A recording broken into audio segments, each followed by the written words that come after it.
আজকে গিয়েছি আমাদের বাড়ির পাশে কালিকাপুর কিশোর কারিগরি কলেজে প্রিন্সিপাল স্যার আজিজ স্যারের কাছে। তো স্যারের কাছে যাওয়ার কারণটা হচ্ছে আমাদের কবরস্থানের সামনে একটা লাইট দিতে হবে, জায়গাটা রাত্রে অনেক অন্ধকার হয়ে থাকে। তো সেই জন্য যেন কলেজ থেকে ইলেকট্রিক লাইনটা দেওয়ার অনুমতি দেয়, সেই জন্য স্যারের কাছে গিয়েছিলাম। তো আলহামদুলিল্লাহ স্যার অনুমতি দিয়েছেন আমাদের।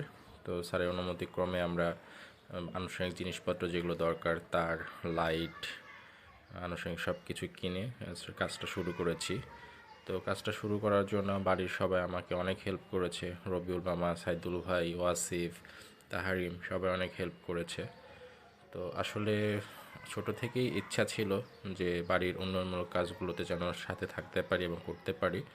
তো আলহামদুলিল্লাহ সময় বিবর্তনে আল্লাহ সুযোগ দিয়েছেন সেই কাজগুলো করার জন্য।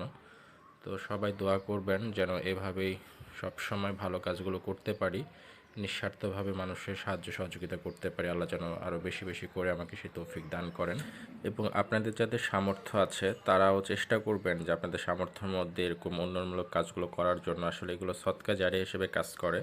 আপনার মৃত্যুর পরেও আপনার ভালো কাজগুলো পৃথিবীতে থেকে যাবে, সব আপনি পেতে থাকবেন। ভালো থাকবেন সবাই। আসসালামু আলাইকুম।